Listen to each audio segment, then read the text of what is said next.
নিষিদ্ধ শব্দটাকে আমি দুভাবে চিন্তা করি। একটা হচ্ছে যে আপনি আইনিভাবে নিষিদ্ধ, আর একটা হচ্ছে জনগণ কর্তৃক নিষিদ্ধ।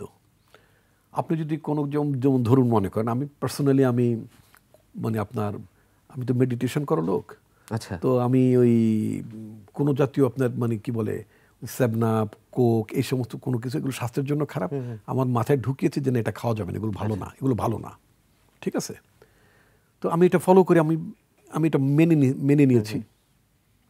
তো জনগণ যদি মনে করে যে আওয়ামী লীগ দুরাচারী দল, দুর্বৃত্ত দল, আমাদেরকে 15 বছর আমাদেরকে ভোট দিতে দেয়নি এবং ভারতের মদদে এই সরকারটি টিকে ছিল, কারণ তারা বলতো যে আমরা আছি, ভারত আছে, ভারত আছে, আমরা আছি, একথা তারা ওপেনলি বলতেন।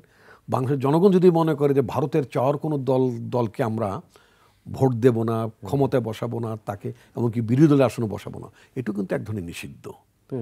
তো আমি যেহেতু রাজনৈতিক দল করি এবং আমরা তো আসলে মানে আমরা তো ক্ষমতায় না, তো সুতরাং I don't have any position তাদেরকে রেস্ট্রিক্ট করা, মানে লিগালি রেস্ট্রিক্ট করার কোনো পজিশনে তো আমি নাই। বাট আমি জনগণকে আহ্বান, আমার দলের তরফ থেকে জনগণকে আহ্বান জানাবো, একটা ফ্যাসিস্ট পলিটিক্যাল পার্টি যারা in the name of politics, যারা গণতন্ত্রকে হরণ করেছে, সংবিধানকে মানে আপনার কলুষিত করেছে, নির্বাচনী ব্যবস্থাকে ধ্বংস করে জনগণের হাজার হাজার না লক্ষ লক্ষ কোটি টাকা যারা বিদেশে পাচার করে দিয়েছে, তারা যদি পাচারগুলো না করতো তাহলে আমাদের দেশের রিজার্ভ দাঁড়াতো $225 বিলিয়ন বেশি। সানবিট সব দিবে সামাল। সানবিট ম্যাজিক প্রেস ডিশওয়াশিং এর মাথা ঘোরানো সলিউশন। আজকে আনফর্চুনেটলি মাত্র এখানে $17 বিলিয়ন আমাদের কাছে আছে। আমাদের দায় দেনা শোধ করতে হবে আগামী 25-30 বছর ধরে। অপ্রয়োজনীয়, অপরিকল্পিত, অদূরদর্শী এবং শুধুমাত্র নিজেদের পকেট ভারী করার মতো প্রকল্প তারা গ্রহণ করার মধ্য দিয়ে তারা এই যে লুটপাটগুলো তারা করেছে। এমনি একটি রাজনৈতিক দল আবার কাম ব্যাক করবে, এটা নিঃসন্দেহে তো আমরা চাইবো না। সেটা বিরোধী দলের আসনেও তারা বসুক, সেটাও আমরা চাইবো না। জার্মানির যে আপনার ফ্যাসিস্ট মানে পার্টি, যে আপনার নাজি পার্টি, সেই নাজি পার্টি আইন দ্বারা যেমন নিষিদ্ধ হয়েছে, ওখানেও তো আপনার হিটলারের পার্টির নামই মুখে উচ্চারণ করার রীতিমতো আইনি অপরাধ। বাস্তবতা হচ্ছে এটা। আপনি যে ইউরোপকে গণতন্ত্রের দেশ বলে বলেন, সেই ইউরোপেও তো এই ব্যবস্থা আছে। সুতরাং এটা সরকারে যারা আছেন তারা সিদ্ধান্ত নেবেন। আমরা পলিটিক্যালি আমাদের আহ্বান থাকবে যে আপনার মানে স্বৈরাচার যাতে পলিটিক্যালি রিহ্যাবিলেট না হয়, এটা নিঃসন্দেহে আমরা রাজনৈতিকভাবে চাইব। আপনি বলছিলেন যে জনগণ যদি চায় তাদেরকে প্রত্যাখ্যান করবে।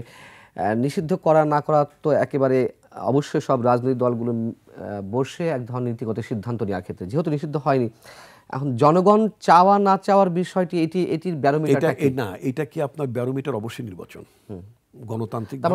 আপনি বলছেন তাহলে তারা নির্বাচনে অংশ নিতে পারবে? আমি তা বলছি না। তাহলে তারা নির্বাচনে অংশগ্রহণ করতে পারবে সেই জায়গাটা তো এখন আসেনি। অন্তর্বর্তীকালীন সরকার এই যে প্রশ্নটি আপনি করলেন যে রাজনৈতিক দলগুলো সিদ্ধান্ত নেবে, রাজনৈতিক দলগুলো ক্ষেত্রে, হ্যাঁ, রাজনৈতিক দলগুলো সিদ্ধান্ত কি অন্তর্বর্তীকালীন সরকার চেয়েছে? তাদের সাথে সরকার কি তাদের সাথে কনসাল্ট করেছে?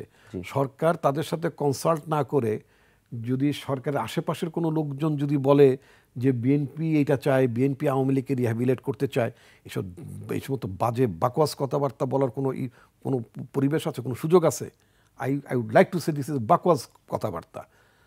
আমি বরং বলবো সরকারের তরফ থেকে প্রস্তাব আসুক, সরকার পলিটিক্যাল পার্টিগুলোকে নিয়ে বসুক, পলিটিক্যাল পার্টি ডিসাইড করবে, তারা সিদ্ধান্ত নেবে, তারা তাদের মতামত জানাবে, ফাইন। তো সেই জায়গাটাতে আপনি করেননি, এক্সজস্ট করেননি। তো সেই জায়গা এক্সজস্ট না করে এটা মানে আপনি এটা বিএনপির কাঁধে চাপিয়ে দিচ্ছেন। বিএনপি তো একা কোনো রাজনৈতিক দল না। আমার সাথে তো গণতন্ত্র পুনরুদ্ধারের জন্য আমার সাথে তো আরও অনেক রাজনৈতিক দল, ব্যক্তি, গ্রুপ অনেকে ছিলেন। সুতরাং তাদের মতামতকে তো আমি স্যালিউট করি, তাদের মতামতকে তো আমি রেসপেক্ট করি।